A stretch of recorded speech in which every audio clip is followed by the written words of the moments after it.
Dito tayo. May daan dito. Dito daan natin.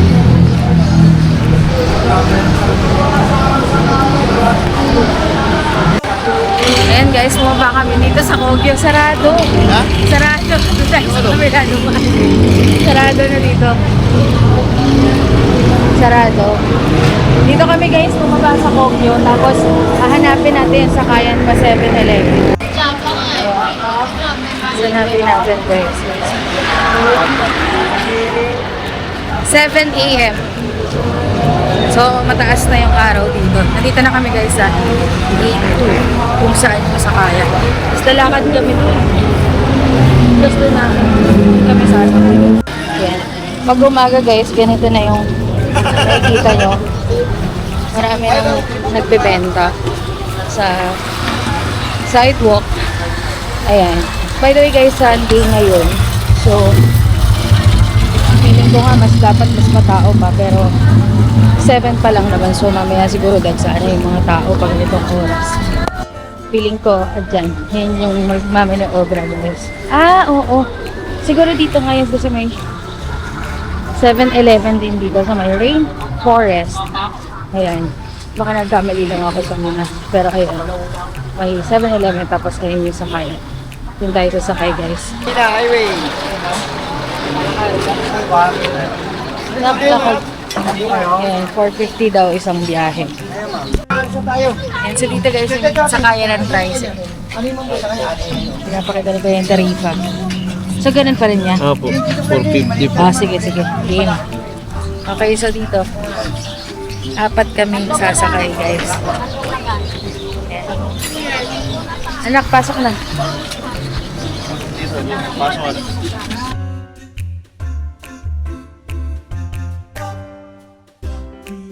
Mga ilang oras biyahe natin kuya papuntang Daraitan?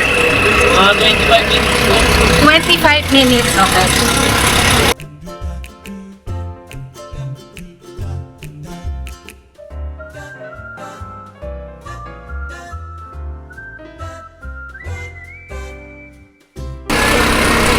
Umulan pa dito kuya kahapon? Umulan? Ah, sana wag naman umulan po ulan. Pero mainit eh, no? Oo.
Dito ang lupa. Bayad tayo. Morning. Bye-bye. Thank you. Punta sa environmental fee. Po. 40. So, walang bayad ang bata. Walang bayad ang bata pa.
Kuya, pag sasakay kami pabalik, dito lang. Aba, meron po dito.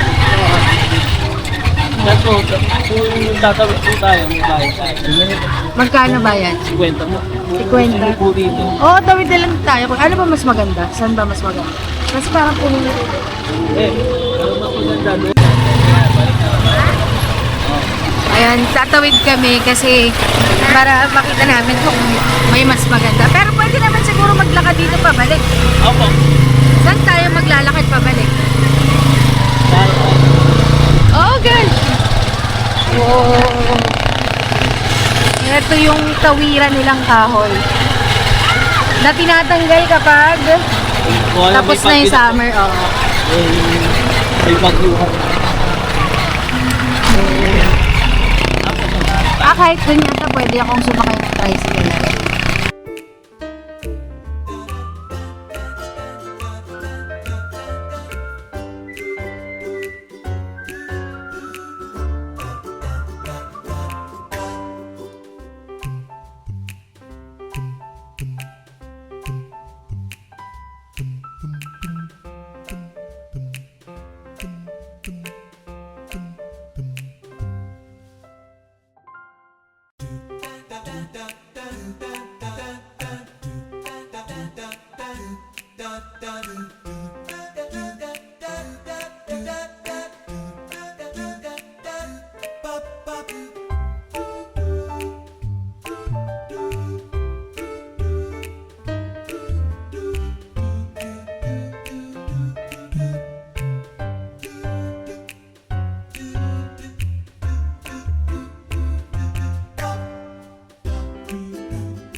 Aras lang yung daan. So kahit mag-cottage kami dito, may pababa dyan sa baba. Opo. Okay. Oo, may lagusan ano. Tricycle dito pag pauwi kami. Opo. Hindi na namin kailangan pang maglakad. Dito po ba, ano? Pag pabalik, may Ano po, may tricycle po din yung nag-uabang. dyan po. Opo, may sinasakyan din po pabalik. Pauwi po ba? Check natin. Magkano po mga kubo ninyo? 700 ma'am. Wala na pong ano, kung halimbawa 2 hours, 3 hours lang kami. Talaga po yung yung 7. Ito po yung may kwarto naman ma'am. Ay, meron.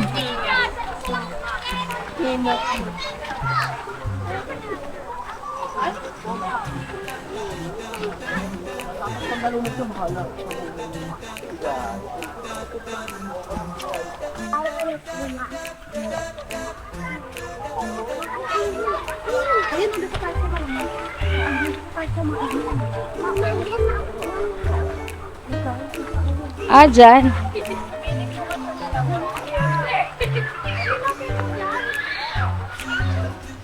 Ito. Ito may higaan. Yan, pwede kang humiga pala. Sige, dito na lang. Kung ano. Puntahan natin ito na.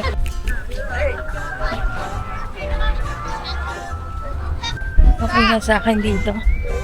Kasi 700 yung price niya. Okay na din, may tutulugan. Yung mga bebe ko.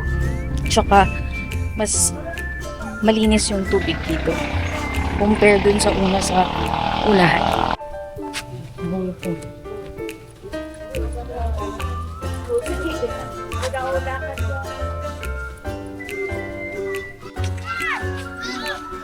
Hindi marunong mag...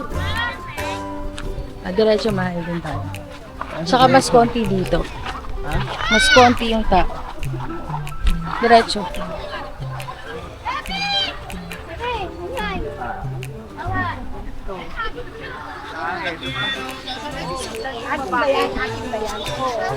Hindi tayo dyan.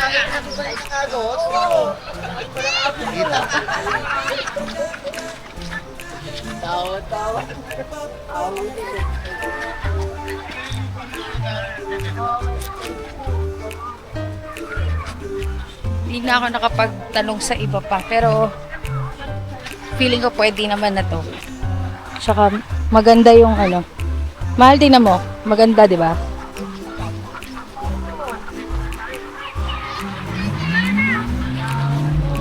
Gandahan.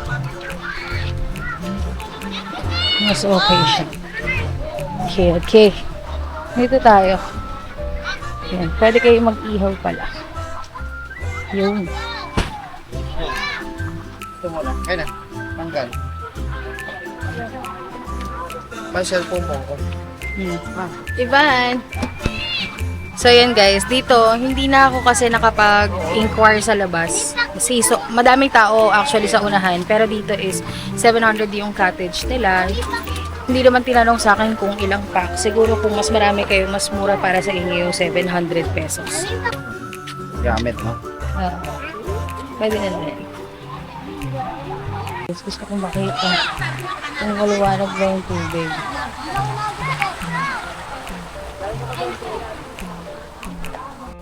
Ha?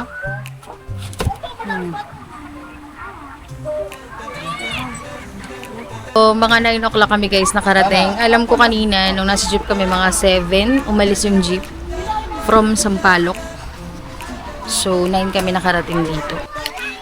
Sa harap guys, ano ba yung mga binayaran natin? So, from Sampaloc, hindi, pumunta kami sa Kogyo. From Kogyo, tinanong ko per each. Ang pamasahe is 80 per each. Tapos, bumaba kami sa may Sampaloc, sa may terminal ng tricycle, at ang siningil sa amin, 4 kami.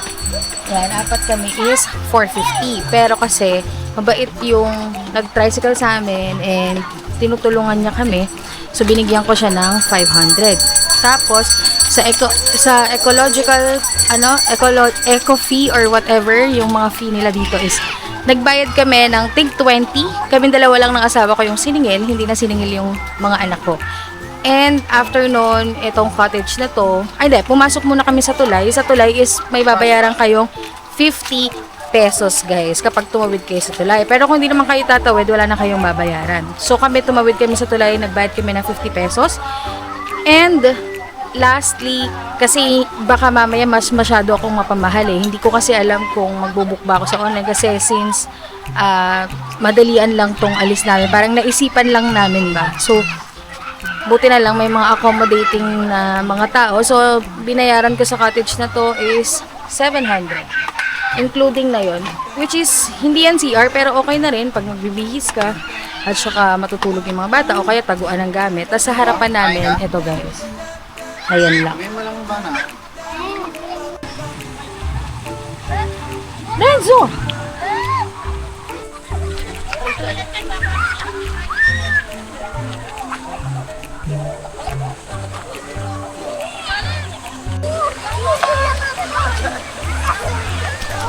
Lakad-lakad lang muna ako guys kasi ayoko maligo.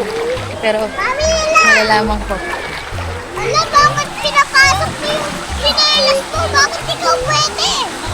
Pwede naman. Depende naman. Ang init! Ang init. Ang init. Ang init pa. Maganda siya guys. Balik muna ako dito. Pag-iisipan ko kung maglulublub ako or hindi. Ayun natin guys.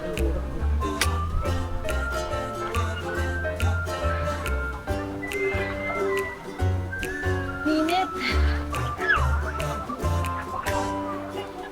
So, ginusto ko to. Kaya kailangan makiligo ako sa kanila. Hindi man. Tatampo yung asawa ko. Ay, nako. Mahal!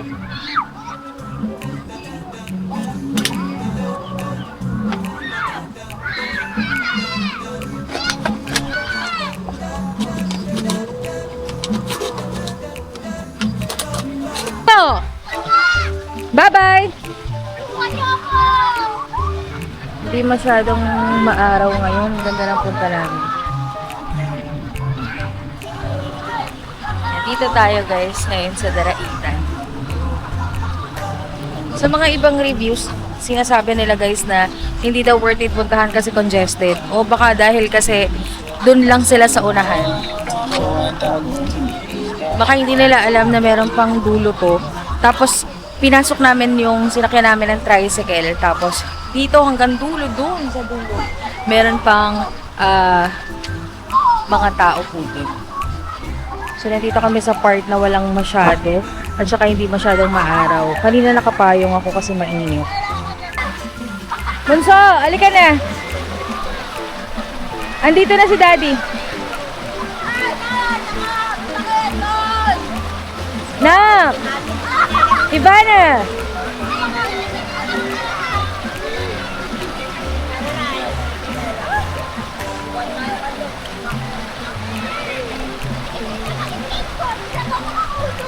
Nak! Basta noodles, nanginginig pa.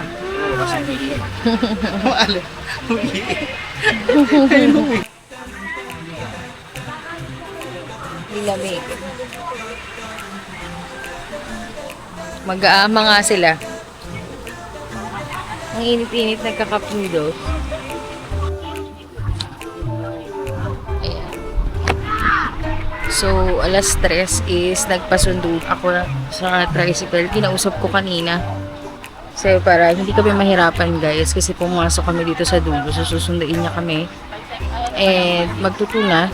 Pumahon na kami kasi nakatulog yung anak ko sa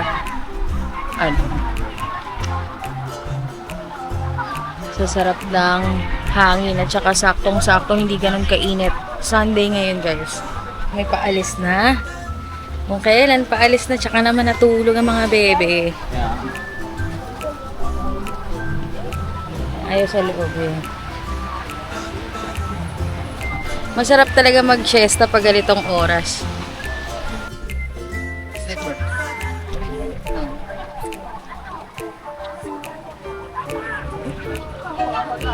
Ayan, so baka nandun yung sundo namin.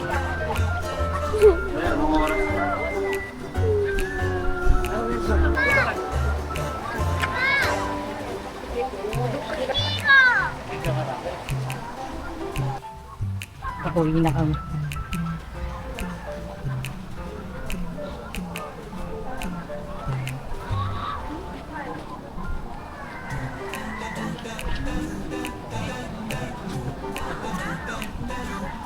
Kanina, ni Andy man. Eigerman.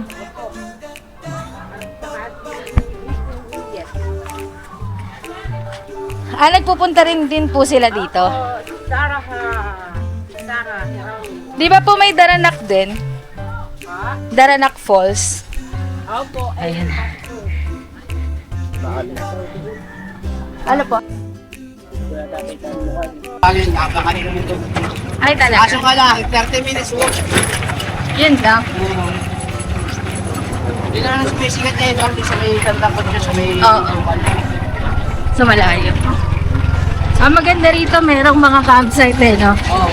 Pwedeng mag... Absent. Hanggang doon sa Tagyo. Pwede kang... Papali ko lang eh. Mm. Mga delivery food ka.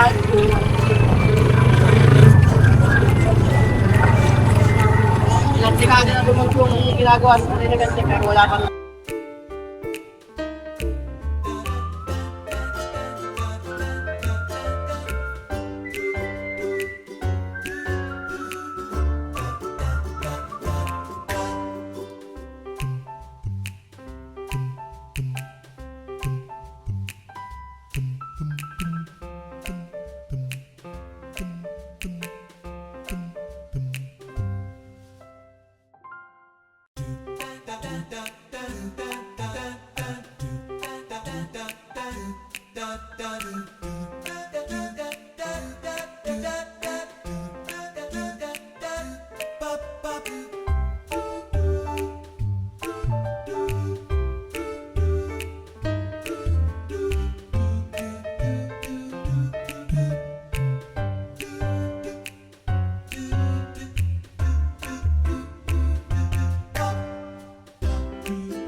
Sampalo. Leso kami. Makikainin niya talaga sa kaya dito. Ay! Wala oras tayo nakasakay? Ano daw yun? Sharamat. Wala pa, wala. Ah, Mga 4. maganda daw yung Mga 4 na lang. sa baba. Malapit lang pala daw.